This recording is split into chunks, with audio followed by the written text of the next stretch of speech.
spray under the trees, right? Under the trees. For the weeds? Yeah, around the drip line. Yeah, usually just do application in the later fall, early winter with like a pre-emergent, like do Roundup, sometimes we'll do 2,4-D, and then like, Works. You sure? How this works? How many I should take? 5? I already had 5 or more.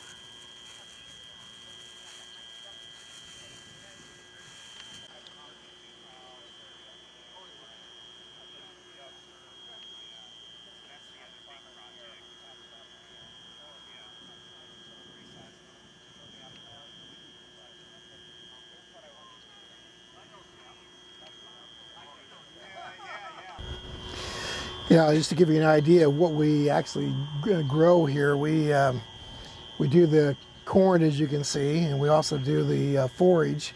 And I've got some pictures over here, which I'll walk you over there a little later and show you some things. But in the forage mix, we actually have peas and vetch, rye, barley, wheat, and oats. And so that way there, we're covering the whole spectrum depending on the weather. One of them should at least survive.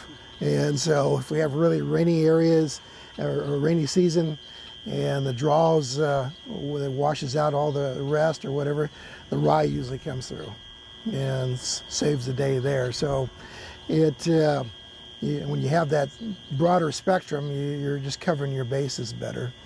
And we also grow almonds. You can see here, this is the Independence. The Independence on the Nimegard rootstock. We also have Independence down the road here a little ways that's on Atlas, and which is a very vigorous rootstock. And we just planted some that you came by over there by the house that's on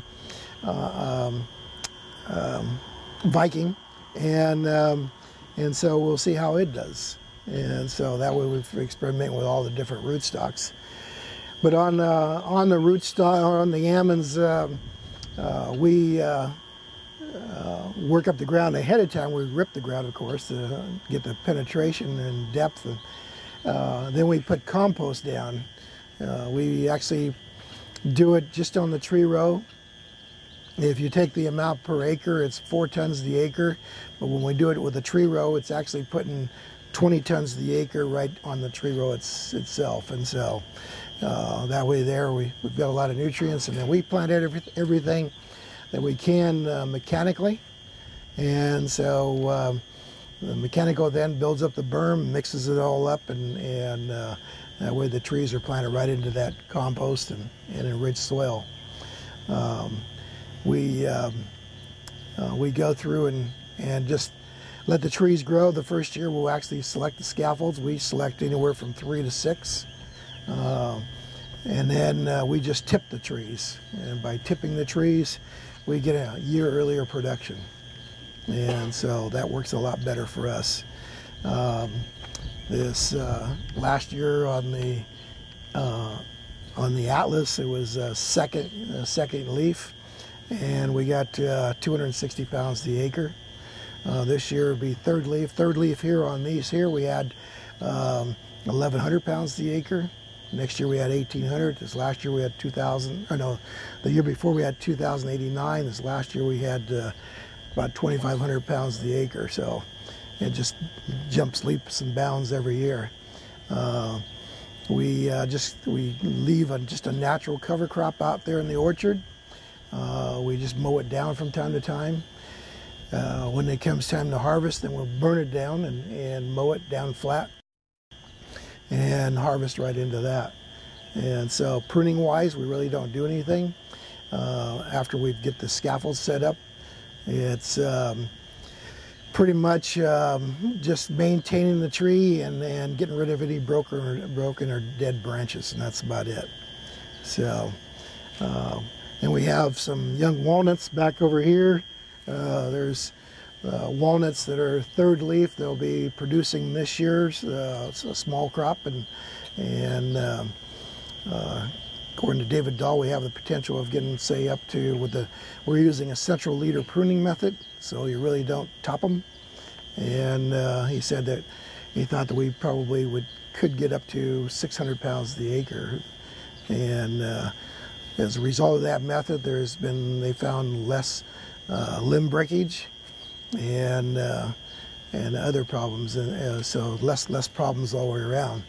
So we're kind of trying different things in different areas and kind of doing our own thing out here, and so it's worked out good that way. We also have a weather station out in the orchard there, and well, actually a couple of different ones, and then one in the walnuts.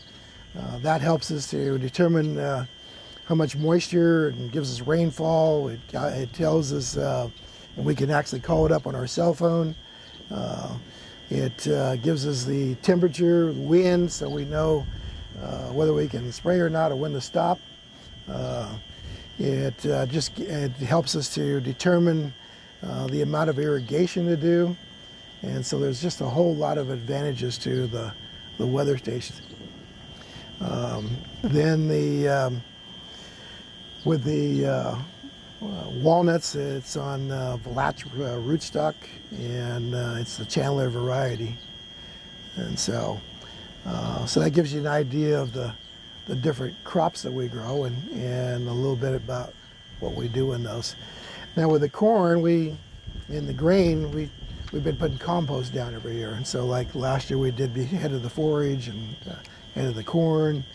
This year the price is down. We didn't do the compost ahead of this because we had 2 times as last year, and so we're trying to cut corners a little bit here with the budget, and so since the price is not going to be very high, we want to try to make a little bit of something there, but yet try to do different things to increase our yield. And so we have a PCA that's did some soil samples. We actually have the soil reports over there. We do everything by either soil or leaf tissue analysis. And so once we get the soil report, it has the recommendations on there. We kind of go by that. Last year we put some K-Mag out here. We did 270 pounds the acre, and we need to go through and do that again, about the same amount. We put on UN32 with sulfur and zinc. We put on potash because the corn needs the potash. So there's a lot of different amendments that we put on here to carry it through. We actually started with no-till when we had grain and beans, and Jeff, we've been working with him for many years and kind of going through that, and he's been graciously helping us through everything. And we tried minimum till, and the minimum till worked pretty good out here. We got rid of the radish problem because with the tillage, it just had, radish loves tillage. And so we did the minimum till, and it seemed to work better. So then when we experimented and did a strip on the north side and a strip on the south side, and we did the strip at an angle on the south side, and when we irrigated, you could see right to the line the difference in what maintained the water. What was minimum till was starting to stress, and the no-till had just a beautiful green color to it.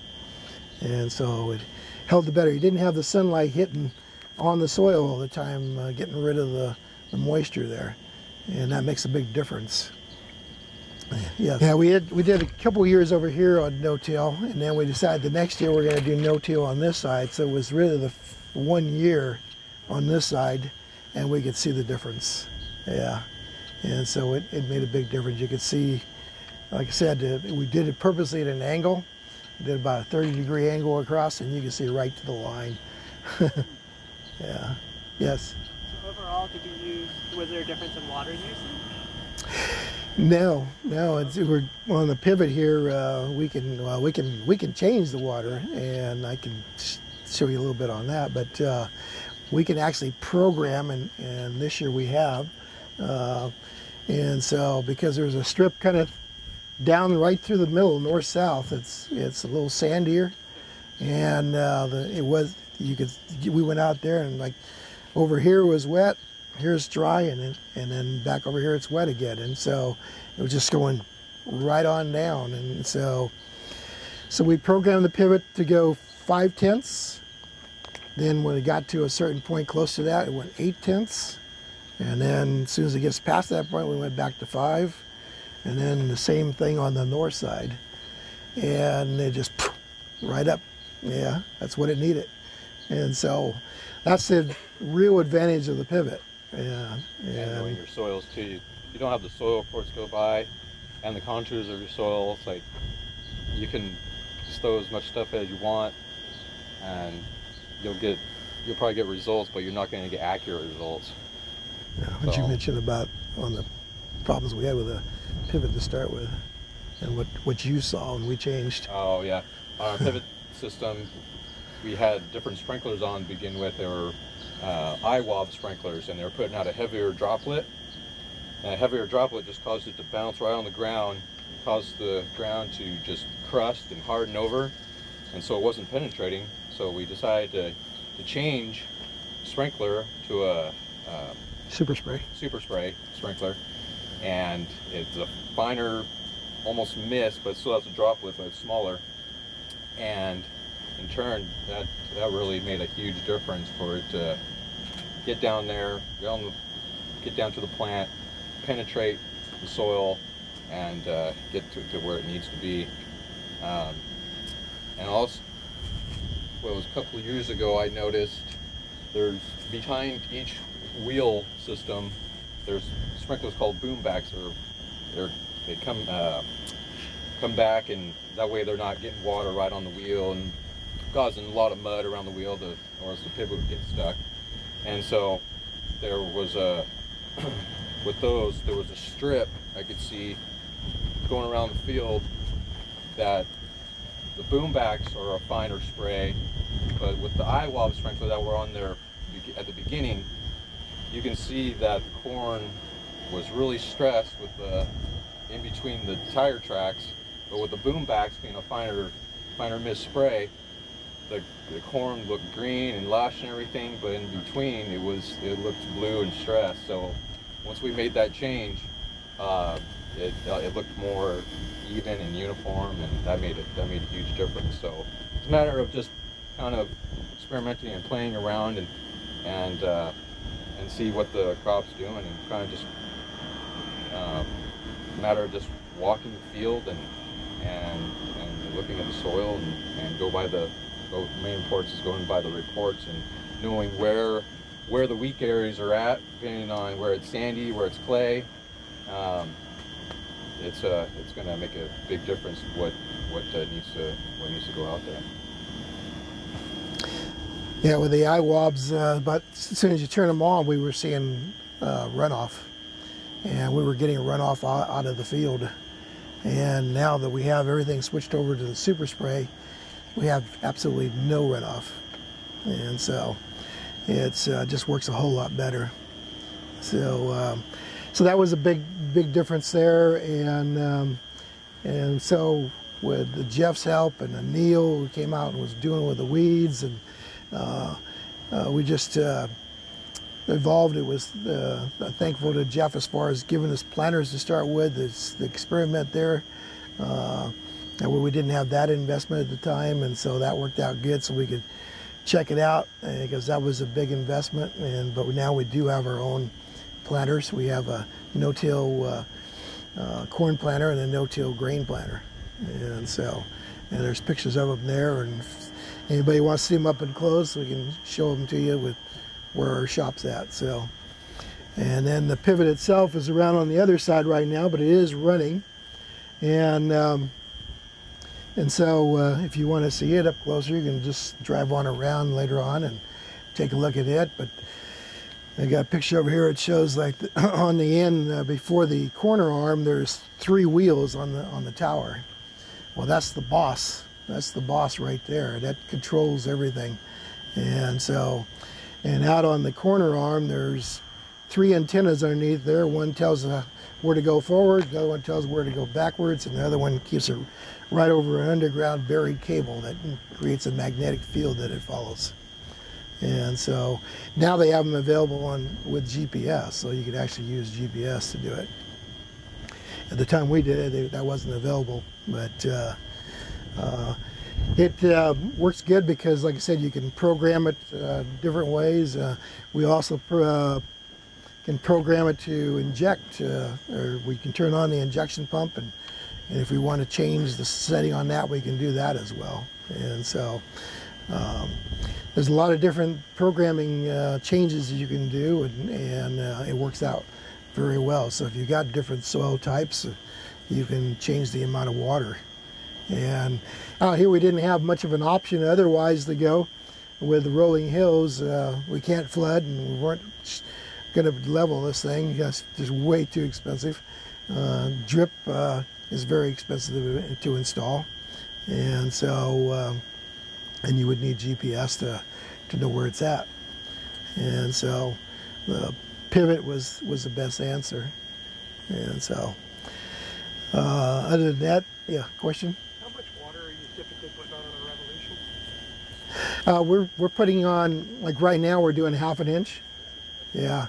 And so yeah, we'll do like 1/2 inch, or if we're doing the fertilizer injection, then we'll run it faster. Yeah, we'll do like 2/10 or 1/4 inch, and that way there we can get the fertilizer on quicker, and it works out very well. Using any soil moisture probes? Well, we kind of go out here and observe, and then we know as far as what's going on in the almonds and walnuts as far as the different soils, and with that we also use the waterright.org.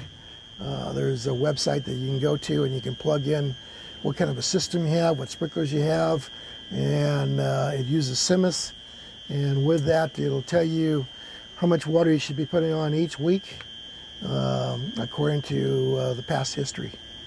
And so that's kind of what we use as a guide. So you were getting runoff in the field with using the iWops in no-till? Yes. Not no-till. I mean, we changed it before we went completely no-till. I Yeah. was just curious because when you go to no-till, it cuts down surface tension on water. So it cuts Yeah. down the impact. Yeah. Now we changed everything over before all the no-till. Yeah.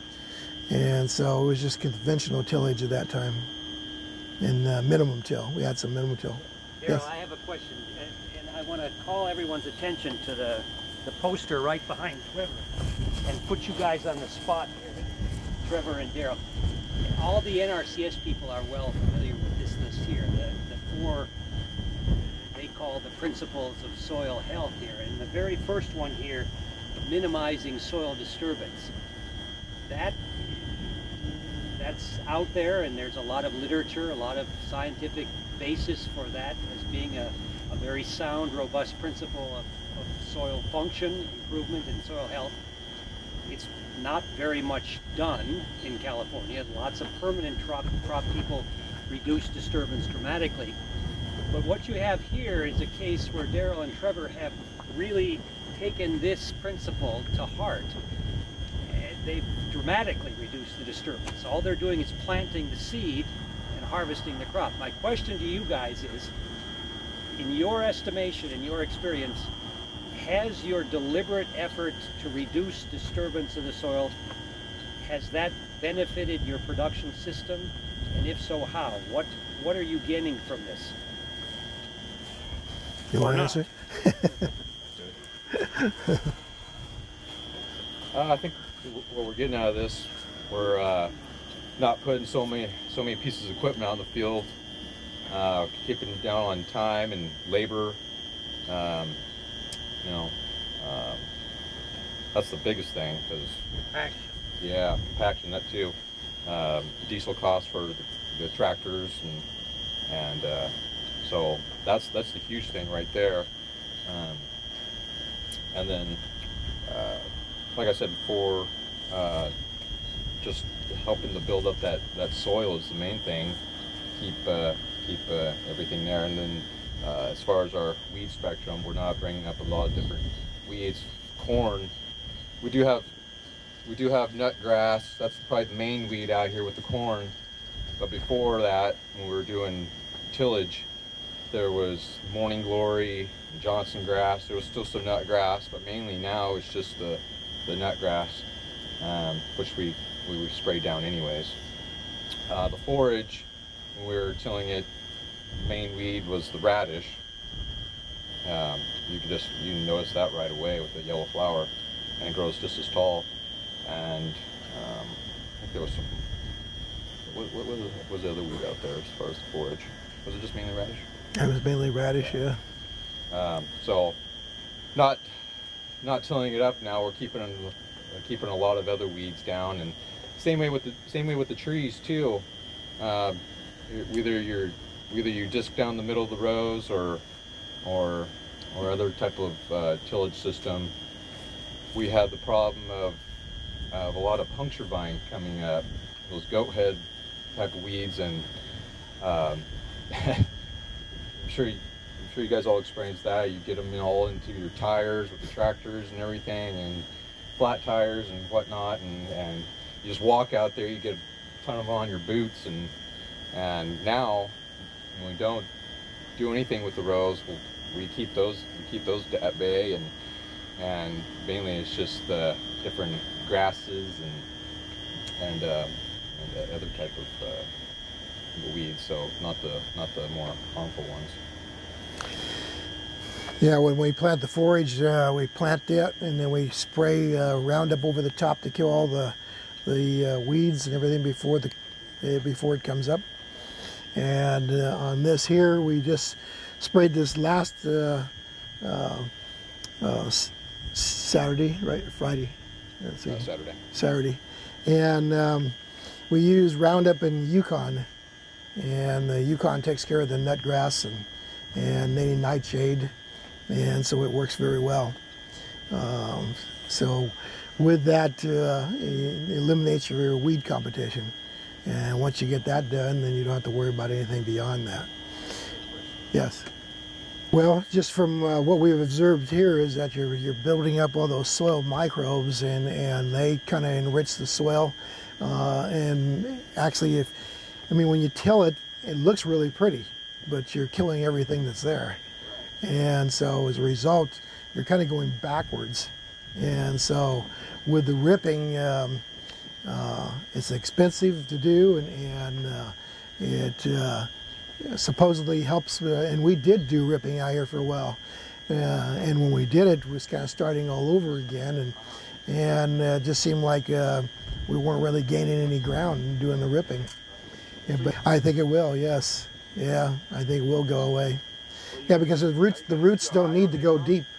Yeah, well, we have hard pan ground out here right now, and some of it fairly shallow, but all our crops that we're using are shallow rooted, and so they seem to be doing fine. This year on our forage, before we were getting like maybe 9 tons the acre. Well, we got almost 15 tons the acre this last crop here, and it's the highest yield we've had here, and so it made a big difference. And so we had we got a picture over here. It was up to about here on Trevor, and so Abilene, you could only see the top of her head there, barely. Especially with the rains, we didn't have to apply much water. Yeah. Yeah. Yeah. Yeah. Are you saving any irrigation water during the summertime on the corn because of the no-till? That's what I'm trying to Yeah. Like most people say, they do like 3 acre-feet for corn. Yeah, we're about 2. Well, we're hoping that eventually over time it'll pay for itself, but it's a kind of a long-term investment there, yeah, because the equipment's not cheap, and so yeah, you're looking at a piece of equipment like that about 40-50 grand for each one, and so it takes a little time to pay it off. That's why we were fortunate to have Jeff to get a planter here so we could experiment and see how this was going to work, to see, is this going to benefit us, and down the road will it pay for itself? Well, yeah, because doing it this way here, we don't have the diesel expense, we don't have the labor expense, we don't have the additional water expense. Unless you have a really hot year where you just have to keep it going.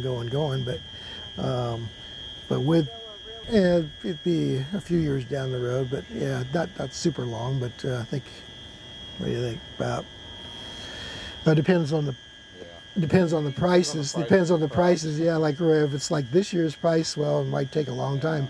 If it's like last year's price, you maybe 5 to 10 years down the road. But yeah, so it depends on the price, and unfortunately the commodity prices this year on everything is down. Yeah. So, but. Yeah, other than that, we could walk over here. I can show you some pictures and go through some things we have there. Yeah, yes. This is all for silage, right? Yes, it's all for silage. Yeah, we supply Sierra Vista about 5 miles up the road with their silage. If we get manure, we go through some of the guys that do the spreading and get it from them, and they have sources to bring in. Sometimes we use animal manure, and sometimes we use the plant compost, and so Recology, we get a lot of compost from them, and that's the only compost we use in the trees. We do not use any animal compost in the trees, and just because of E. coli salmonella scare, we refuse to use it in the trees. We don't put any manure out there. If it's going to be anything, it'll be compost. And so out here we can use the animal manure, and most of the time we get it composted. Yeah, so when it comes out here, it's composted because yeah, so that's not incorporated. No, it's just yeah, we don't do any tillage out here. Yeah, absolutely no tillage. Yeah.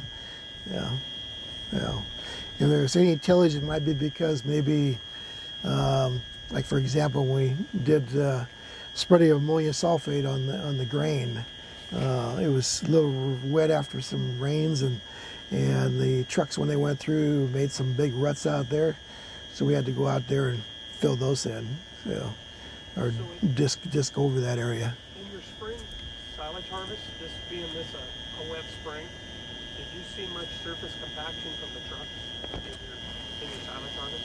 Not really. No. Yeah, they did very well. Matter of fact, yeah, we had some rains and everything there ahead of time, and then we waited about a week there for things to dry down a little bit. The trucks came out, no problem whatsoever. Yeah. Any other questions? Yes. Yeah, we did, because with the IWOBs, we were getting runoff. You felt like you had to try to do more over time, but we had to kind of back off on how much we're using. But then that meant we kept having to run the pivots longer and every day, and so yeah, it ended up costing us more power-wise and otherwise. Yeah. Was there a percentage? Do you know the percentage change in organic matter in your soil when you went from conventional till to no-till? Oh, I think it's a huge percentage. I don't know the exact number. Just roughly. Hold it up. What do you say about percentage-wise? Oh boy, yeah, I couldn't tell you down to. Well, if you naturally, when you till it up, you're gonna destroy all that's there. So there's gonna be zero in tilled ground, and so with no-till, there's probably like at least a 70%, maybe even higher. Well, it's just you've enriched the soil there, and our yields have been going up, and so that tells you a little bit something right there. Yeah. What's your yield here now in no-till system? Corn yield. Corn yield. The corn yield here. See, this last year we had almost 16 tons the acre. Yeah, and so if we had flat ground, we could get a lot higher yield. But here on the hills, it's a little more challenging, and so yeah, water runs downhill, unfortunately. But yet with these type of sprinklers, we're not getting that runoff. With IWOBs, yeah, it was running down these hills really fast, and so we were losing all that. Oh yeah, when it was conventional, we weren't getting the yields that we're getting now. Yeah, it's and then we had the additional expense. So if you did have an increase in yield, well, you've lost it with all your other expenses. So. Are you seeing any change in feed quality out of your silage from moving into a lower stress environment? Well, like the forage we had this year, it was the best forage that it was the best forage that we ever had, and the price was in the toilet. I mean, on your corn silage production, are you seeing any change in feed quality? Well, with you need to go by the varieties too, and with the variety, this we were using 2088. This is 2089, and we have some 17. What was that? 1751. Yes. Pioneer. Yeah, all Pioneer, and with that, that's what the dairyman likes. It gives him a high starch content, and he likes that, and then gives us a higher yield, which we like. Well, he's liking it better with what we're doing, and so and then we're working with PCA that he uses, and so the recommendations we get, he's getting the same kind of recommendations up there. So I think we're keeping him happy that way. Yeah. We've seen in reduced tillage systems, digestibility will go up because you're keeping the stress level low on the corn, which reduces the lignin. So what you're doing is low stress environment for a corn plant. When you go to guys that are doing broad-based tillage, you're stressing the crap out of that corn. When it does that, it takes the lignin up, and the feed is not as digestible. So that's the perfect environment for growing highly digestible feed. And that's you know, it's right up there with starch production, digestibility. Well, that's good. That's good. Yeah, good to know. Yeah, I didn't realize that. Yeah. Huh. Well, at the time, I need a higher price then. No. More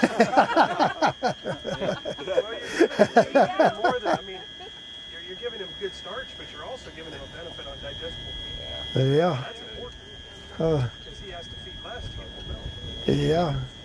Yeah. No. Yeah. So I learned something from that because I didn't realize that. Yeah. You don't really hear from the. A couple of questions. Go ahead. Oh yeah, no, we really don't hear too much from the dairy farmer about whether if it's really, digestible or.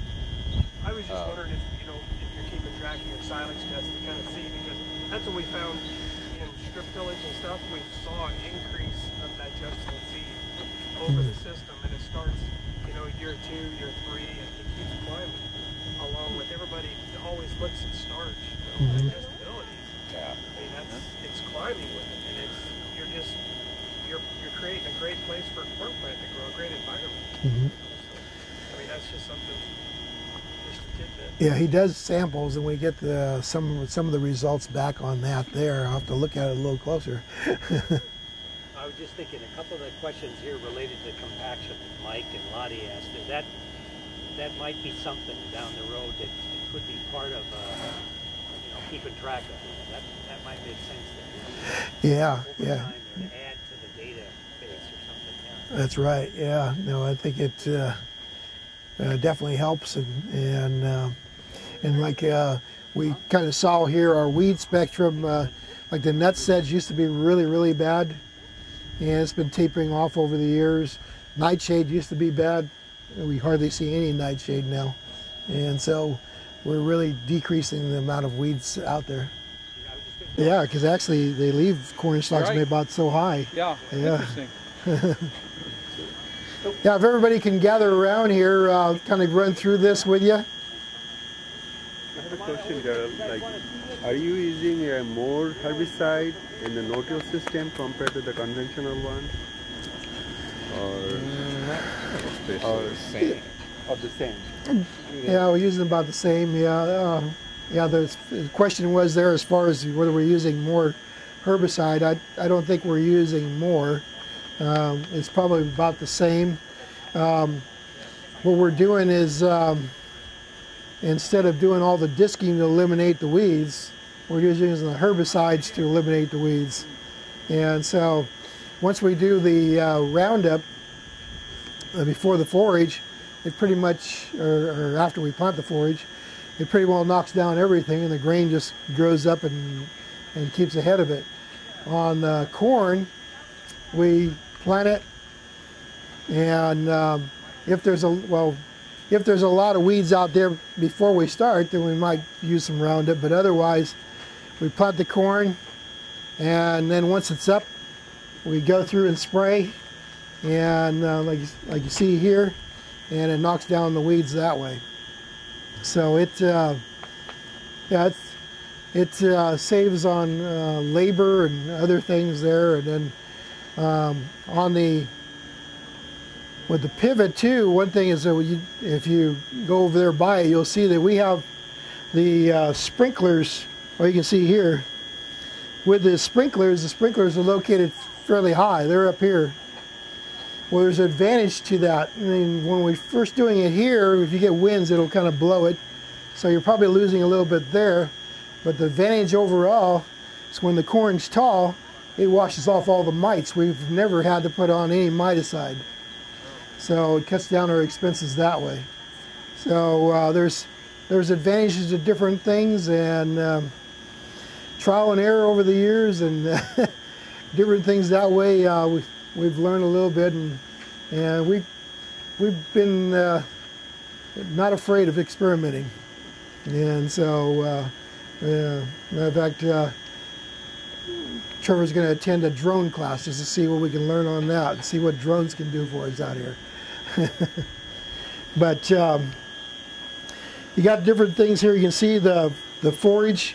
We had the vetch and peas and barley, wheat, oats, rye, so it's a good mixture.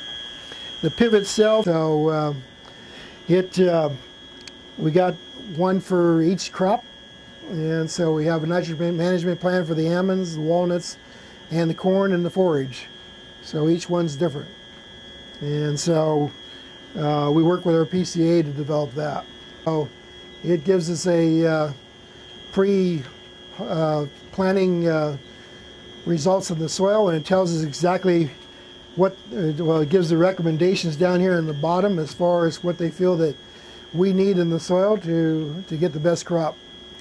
And so we go by these reports, and so we don't guess as far as what we have to put out here. And so fertilizer is way too expensive to guess. And